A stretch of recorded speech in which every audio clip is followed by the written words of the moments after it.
or even on the basis again of sexuality or gender in this regard, like a men's only group, because many times, like I said, like if it's a men's only group and it excludes women, like it's a men's only space, it gets shut down, it gets criticized, it receives backlash, eventually gets shut down, even if it's not breaking any laws. So even these double standards, so you could kind of say that's a social barrier. And you could say even in the workforce, there's no economic barrier yet, but you could sort of say there is you could sort of say there is, like again with the whole favoritism in the workplace that that tends to benefit tall men. That's definitely a barrier. Again, even if there's no policy, company policy, or even a law that allows that or encourages a height requirement, it's still a requirement they have. It's based on favoritism, and that discriminates against short men.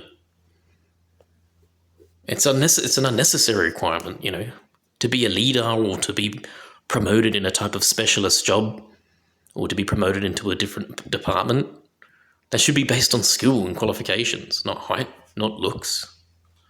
And again, that's if it was based on race, there's laws against that, or if it's based on gender, sexual orientation, there's laws and policies against that, like actual laws, not just company or business-based policies. I'm talking actual governmental laws, state laws. So yeah, if we have all these barriers, we'll call them barriers, on a social level, and it's already, even look at the dating market as well. I don't like to always just focus on the dating market, but, I'm going to include it. It's part of the anti-short man sentiment. Not being able to find love, that's a barrier because women have an impulsive nature and don't want short men. Like, it started from that. You could sort of say it started from that. Now look where we are. The dating apps amplified a lot of this. The dating apps aren't the only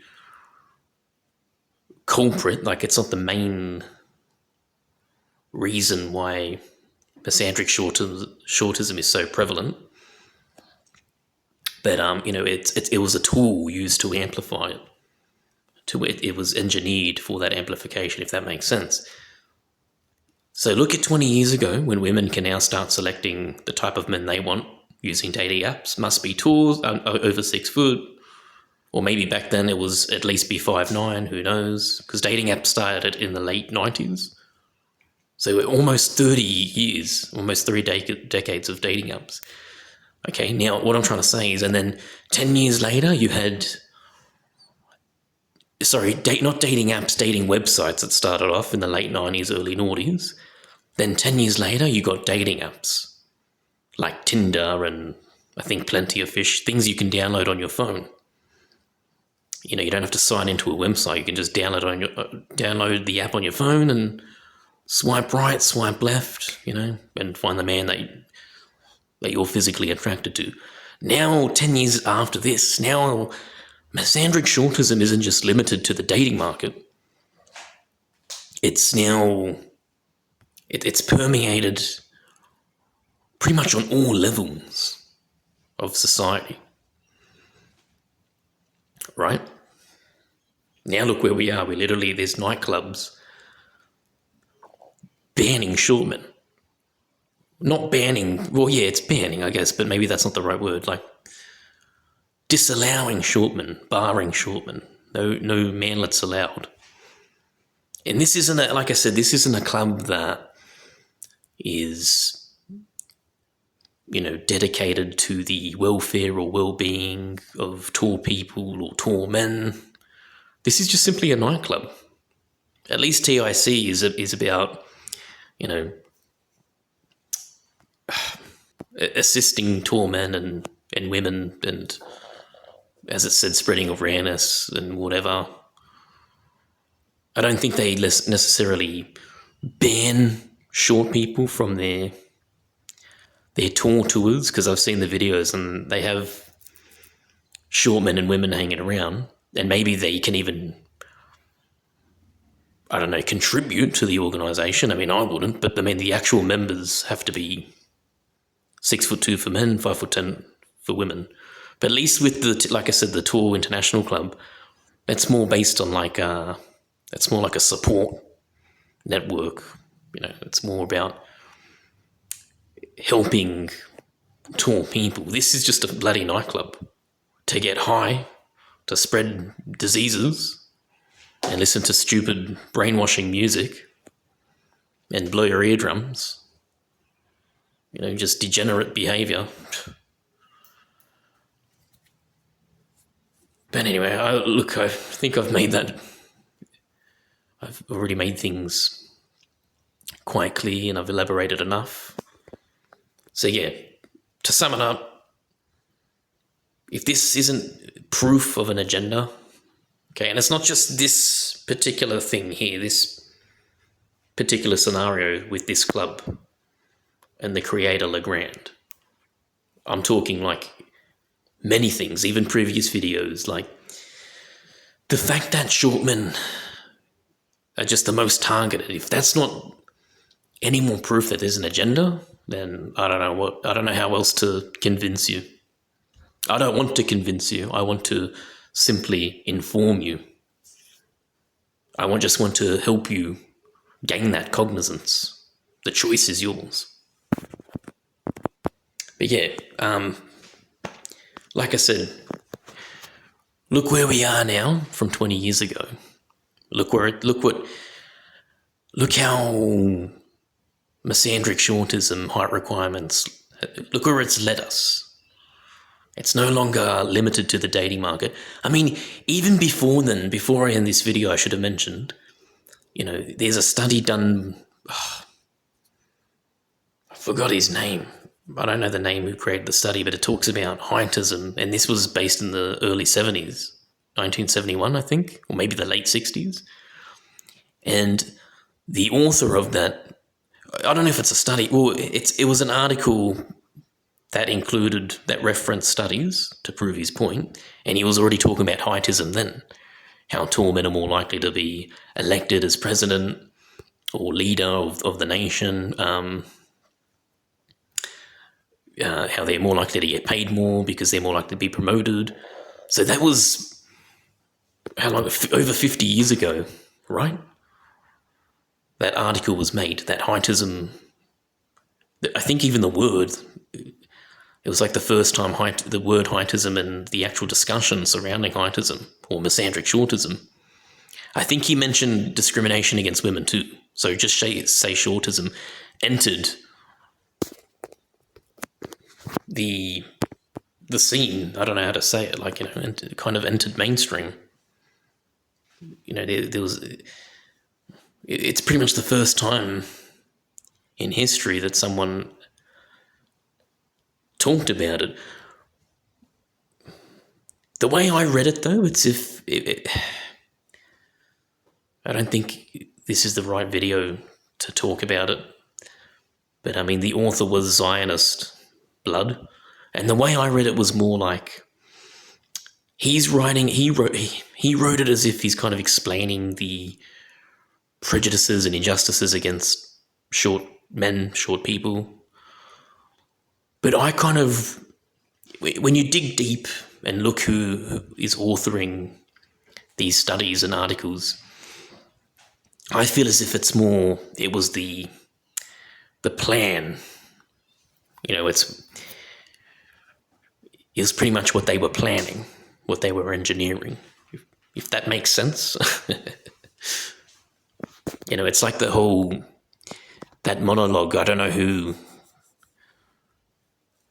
who wrote it, but it was, if I was the devil, I would legalize this, I would destroy this. That's how I read it. That's how I kind of looked at it. That study written by the author back in the late 60s or early 70s. I'll look it up actually real quick. This is it. The author was Saul Feldman. He actually introduced the term heightism. But I'm pretty sure this is the article he wrote. And this was based in 1971. Okay, so yeah, I was right, early 70s. And, misandric-shortism, we'll just say heightism, because I think he mentions women in it. Just pause the video if you want to then read it. So I've showed the full thing.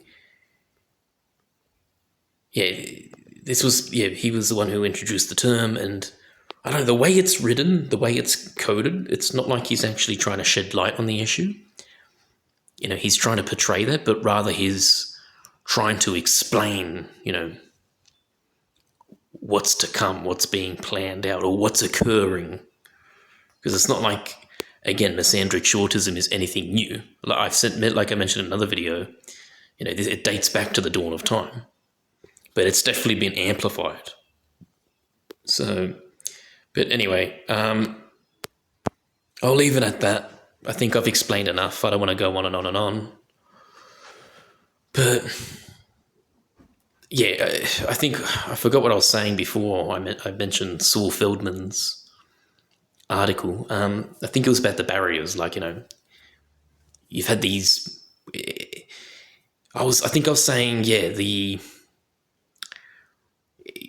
this whole anti-short-man sentiment. First, it was just limited to the dating market, at least in the 21st century. Now it's been amplified it's been permeated in all aspects of life. But I guess that's probably why I mentioned that the Saul Feldman report, because it was already occurring. Misandric-shortism in particular, heightism, was already occurring back then.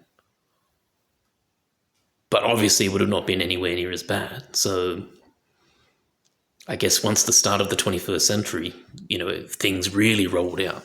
The agenda really rolled out. And again, it might come off as tinfoil, but I am a conspiracist, and I'm going to say it's a conspiracy.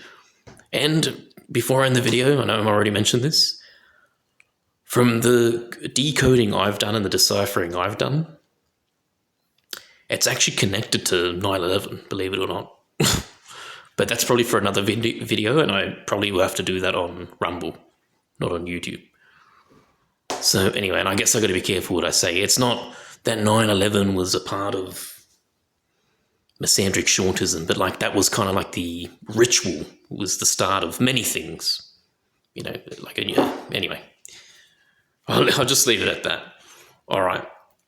That's it from me. Look, if you got any comments, this was actually probably one of my longest videos, and I'm going to probably have to segment it. Well, not probably, I'm going to segment it into a few parts. So make sure you watch all the parts. If you got any comments, if you got any questions, leave comments. If you need some clarification, if you want to give your input, please tell me. Yeah, please do so. Anyway, that's it from me. Manlet out. Remember, shortmen, gain cognizance, because things are just going to get worse. And I hope I'm wrong, but I don't think I'm not. All right, manlet out. Also, I should mention as well, shortmen, tourmen aren't your friend. Because remember, it's a tour guy who started this. Plenty of tourmen supported, and even the comments I saw on social media platforms and Instagram and TikTok and all that, plenty of tour guys were supporting it. You know what they're saying? Oh, no shortmen with Napoleon complex, with Chihuahua syndrome, trying to start fights with me. So yeah, I hope I hope you kind of take that into consideration as well. That it's not just women hating on you; it's tourmen as well. Manlet out.